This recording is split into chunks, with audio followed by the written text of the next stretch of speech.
Welcome back from part two of my conversation with Sabina Sethi Unni. If you haven't listened to part one, pause right now, go back, and then come meet us here. What does it actually look like when a street transforms a school community? In part two, Sabina Sethi Unni gets specific. The co-created toolkit born from intern interviews, the relational outreach model that replaced cold calls, the Clarkson Street project that's proposing to install New York City's first ever permanent swing gate on a public street, and what an opt out school streets policy could mean for every child in New York City. This is where urban planning meets community organizing, and the results are extraordinary. This is Schoolutions, the podcast that extends education beyond the classroom. A show that isn't just theory, but practical, try it tomorrow approaches for educators and caregivers to ensure every student finds their spark and receives the support they need to thrive. Welcome back, listeners. I am here with Sabina Sethi Unni with Open Plans and School Streets program. If you have not listened to part one, pause this conversation, go back. You will learn so much about school streets. And we are kicking off part two focused on the community involvement, community outreach. Sabina, let's jump right in. I want to think about the idea of co-creation. And you just left us off on part one with that. You cannot just push programs through. The community has to be involved. It's critical.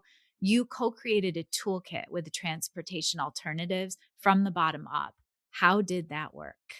So it started when I was an intern, and I'd been doing this work interviewing schools, transportation alternatives. I think I'd been doing really similar work. And so me and another transportation alternative staffer, Deshandi, who is now a lawyer and very cool, worked together to write this toolkit for school administrators and saying, how can we help you through the process of applying? And so in it had templates, more about the program itself, how to actually complete the application materials, what goes in a letter of recommendation, what do you need to put in an outreach and management plan. And so we worked on that together and then had like a release where we also used it as a strategy to get buy-in from elected officials about the program, because you need elected officials to write letters of support to yes the program when it comes to community review. And so we also tried to get some political will there too. But I've definitely had so many school administrators reach out to me because of the toolkit and, say, we found the toolkit. We actually have a question about the application. Can you help us apply? And I feel like, right now it seems like the toolkit serves like a launching pad to share more about like what actually does this program entail for me. And then I'll work with them on the application itself. What is your approach with outreach? Yeah, for like finding schools that Yeah. should apply for the program. I think I've tried a lot of things. When I first started working at Open Plans, it was a lot of cold outreach. And so a lot of like going to neighborhoods and like looking on the map and talking to friends about like what schools would be a good fit, and then emailing and calling their school admin staff. That was pretty unsuccessful. Schools are not super excited to talk to a total stranger. Um, and so I think the method of outreach has now shifted more to like relational. So that means a parent will reach out to me and tell me my school needs a school street. Can I connect you to the principal? Or I'll reach out to a lot of community-based organizations and say, I know you serve schools and work with youth. What school did you work with? And do you think any of them could be a good fit for an open street? We'll talk to a lot of council members, constituent services staff. So they're already getting calls like, I have really bad traffic at the beginning and end of my school day. And I'm like, please funnel those schools to me because we'll help them for free.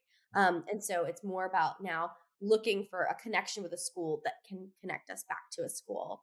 And it also like values on the ground expertise. Like it's one thing for me to say, I think this street would be a perfect fit for a school street. And it's another thing for a community member to say, hey, I walk past this school on my commute every day and I see there's overcrowding. Or a parent to say, my kids feel unsafe crossing the street when they get off of school. And so those are really meaningful and also just like strategically better connections. It's an open door because it's a perceived need right out of the gate that you can open the conversation with. That's amazing. I want to shift a little bit to the idea of community impact. And there's the Clarkson Street story that I think could serve as a model. What is that story that you could share with listeners? We definitely think so too. We're like, let this be. So Clarkson Street is two co-located schools. City Out School, which is a transfer school, and allegedly where Basquiat went to high school. Ah, But it does a lot of vocational training, arts-based education, and then M721, which is a D75 school, occupational training campus. So really important schools that have very different needs. yeah. And the school doesn't have a gym. It's also under construction, so they don't have like spaces to gather, like an auditorium or lobby, really, or courtyard. All those spaces existed in the past, but they're under construction now. And their lobby is like the school security officers and a production of The Wizard of Oz and the karate class and basketball practice all at the same time. And so the principal had reached out, the assistant principal had reached out to me, Carl, and we met, he talked about the school. We applied, I visited a lot of times, and it was like a little bit of hiccups at the beginning because it's a lot easier to do this kind of work with elementary schoolers and middle schoolers who are Yes. just going to run around and who you can like play like capture the flag. And high schoolers are a little more reticent to do these kinds of activities. And so coming up with programming that like students like and are excited about. And also the street has like kind of hard conditions for Yes. making this possible. Really narrow, a lot of car parking right by the Holland Tunnel. So there's a lot of big cars trying to pass through. There are lots of other streets they can pass through, but they happen to pick this one. But the street also has a lot of reasons why it's a really good fit for a school street. Obviously, the school needs it, but like there's almost nothing on the street. There's a park there, but that is kind of hard for kids to get to. There is a former rec center that's under construction. There's a former library also under construction. There's a Wow. vacant lot under construction. So there's not a ton of like things actually happening on the street. So that kind of makes it a good condition for it to become this open street. And so now they use it more regularly. They partner with New York City Edge, a nonprofit that also works within the school between both schools for programming. And they host Halloween parties, resource fairs, Hispanic Heritage Month celebrations. They're really good about culturally responsive programming. We're also helping with these block parties. And more recently, even they've been doing really great like day-to-day programming, which is fun. We're really excited. And so we applied for a grant, which we got from the Project for Public Spaces to put some permanent infrastructure. We were thinking like, okay, there are all these conditions that make it hard. What I just said now, like physically, but also all the staffing things that we talked about earlier in part one, around what makes it challenging for administrators to operate a program like this. And we thought, well, there's a lot of aspects of physical infrastructure and permanent infrastructure that could not resolve fully, but make some of these a little bit easier. So one thing that's hard is like actually just bringing the barricades out every day and putting that in your schedule and lugging them. They're kind of heavy. And so we're having permanent swing gate, first of its kind, on a street in New York. Obviously, this has to pass review, and we're still in that process. They have those in parks. They have one in Forest Park. They have one in Van Cortlandt Park, but they don't really have them on streets. So that's going to be a really exciting pilot and think how we can scale that. Right. And we also are going to have street seats. So there's permanent seating for kids to be able to sit and eat lunch, Awesome. finally gather. And then we'll also have curb extensions to make it just a little safer to cross the street itself. It is a really busy street. And hopefully add some public art in those curb extensions too. This is so inspiring. It's like the possibilities, and I love that you're really not scared, or it's almost a no fear approach. Like, let's try it. Let's see what's Yeah. possible. Um, I want to talk about the bureaucratic battle, I'll call it, because this is not easy. And you really have to have a lot of hands shaking and communication going. So, Mayor Mamdani is proposing an opt-out school streets program. What would happen? What would the impact be if that goes through? I'm personally really be excited about that. That's Yeah. definitely something we've thought about at Open Plans. I know people have mixed feelings about it in this world because I think it's important for people to say, like, are schools prepared for this kind of program? But I think one of the biggest things that school administrators say to me when I'm talking to them about this program is, I've never heard of it before. And Ah, so being able to just tell schools that this program exists and do it at a scale of like every school, I think would be like a lightning difference, or whatever the expression is. Lightning in a bottle, night and day. Yeah, it'd be But I think amazing. just like that would be really amazing for outreach. I think a bigger collaboration with DOE. DOE is obviously part of this program, and I think there are people within DOE, Department of Education, that are like really excited about it. But I think an even more robust collaboration would really serve schools, because they obviously have this like stronger relationship with schools, and more knowledge of like what's happening on the ground, and in particular more knowledge of like staffing, both constraints, UFT union rules, what is also just like a reasonable ask Yeah. for a school administrator and staff member, and who actually should be and can be doing this within a school. So I think the opt-in opt-out will also bridge that gap between the DOE and DOT. That makes sense. And you have really given a lot of great reasons why scaling itself is hard. Yeah. I am so excited about the DOT approval of 30 million Wow. last year. What would you say if Mamdani reached out to you and said, every street in front of a school is going to be a school street? What do we need to do first? Well, thanks for asking me, Mayor Mamdani. Really great to meet you. Well, I've been waiting for you to call. Yeah. I would say the first thing that you need to do is have some permanent signage. It sounds really small, but it's something that every school I work with asks me. And we make, paper signs, we laminate them, we put them on barricades. They do not look official because they're not. They're Yeah. signs that we made, or signs that schools made. And so having official signage that says clearly, this is a city program, these are the hours of operation, you can't park here unless it's like an emergency, and negotiating the rules of that street. I think signage would be a really good first step that would be low cost and really high impact. And then my bigger ask would be, and can there be dedicated staff members that you hire? Maybe that's through school sustainability programs. Maybe that's through the PE. Maybe that's through another admin. But can you have a staff member that is in charge of this public space management and like moving the barricades, programming events, interfacing with teachers, doing that work internally? That would be my second big ask. And then the third big ask is, and now let's go crazy. Let's have some permanent infrastructure. Let's have gates and street treatments, and repave the street and put some public art there and street seats. I think you could really start with a sign. I love it. Let's go to vision. What is the vision for the future of school streets? It would be really great to see it scale.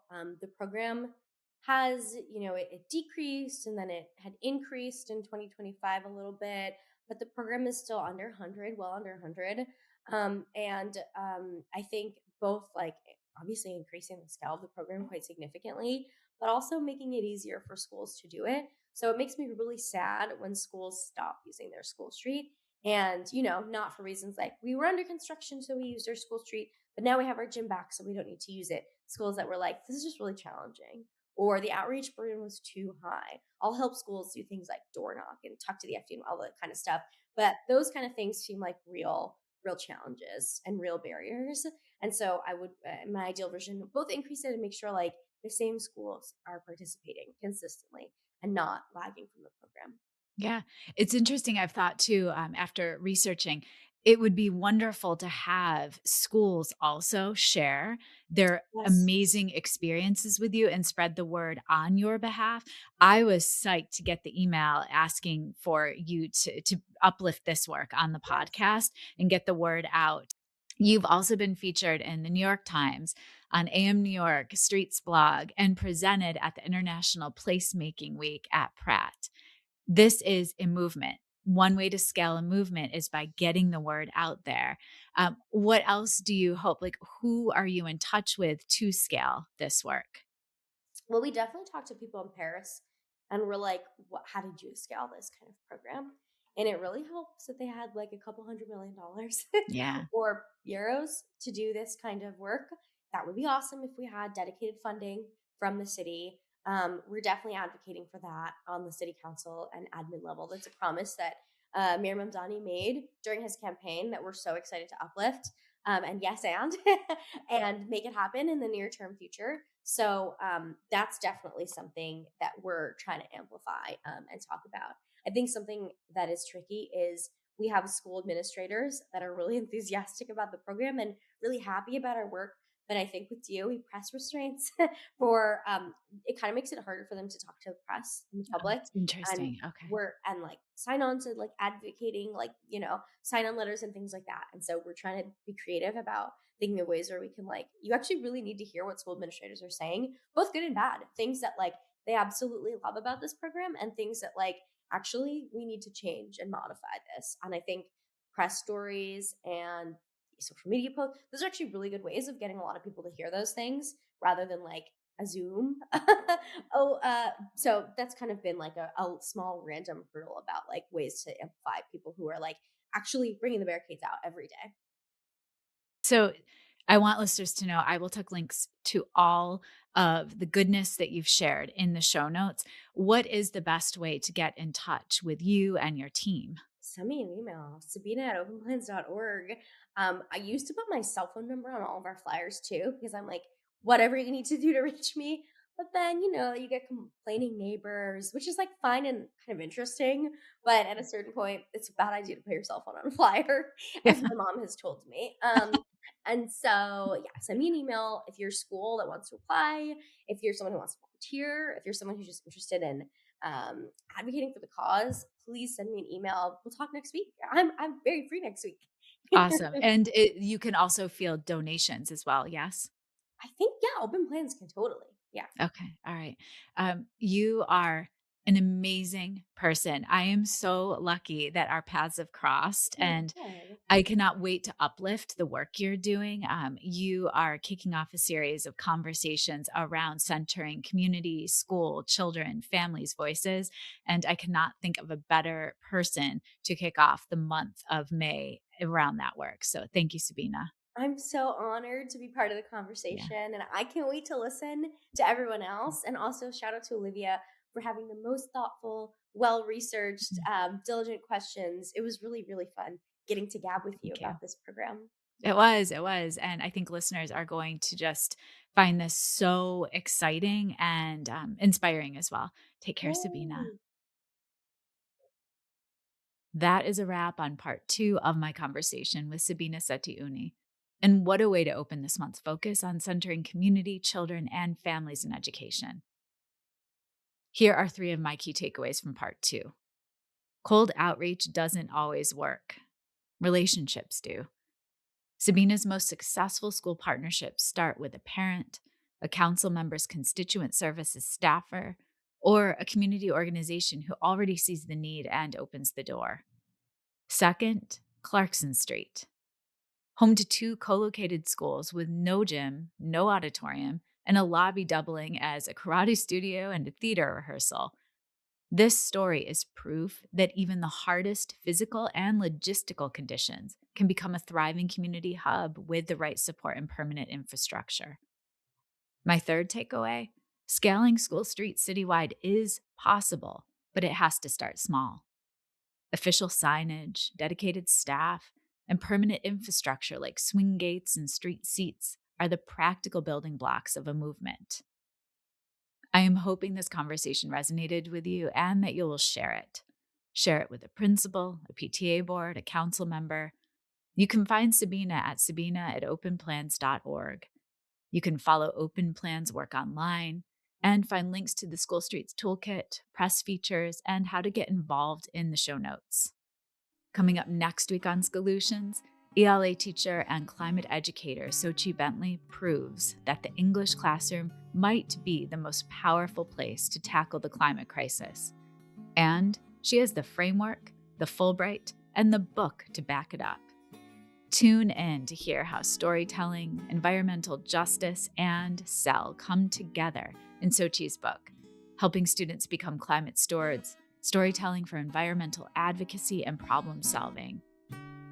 Schoolutions podcast is created, produced, and edited by me, Olivia Wall. Thank you to my older son, Benjamin, who creates the music playing in the background. You can follow and listen to Schoolutions wherever you get your podcasts, or subscribe to never miss an episode and watch on YouTube. Thank you to my guest, Sabina Sethi Unni, for reminding us that the streets in front of our schools are some of the most contested and underutilized spaces in our cities. And reclaiming them for children isn't just a transportation fix, it's a community transformation. Reach out to me at oliviawall.com if you'd like a thought partner to help you cultivate curious learners who advocate for what they believe in. And don't forget to tune in every Monday and Friday for part 1 and 2 of my guest conversations with the best evidence-based, classroom-ready strategies that you can apply right away to better the lives of the children in your care. Your 60-second bite-sized piece of learning from our conversation will be waiting for you on Wednesdays to share with a colleague. Take care, and thank you for forever getting better with me. See you next week.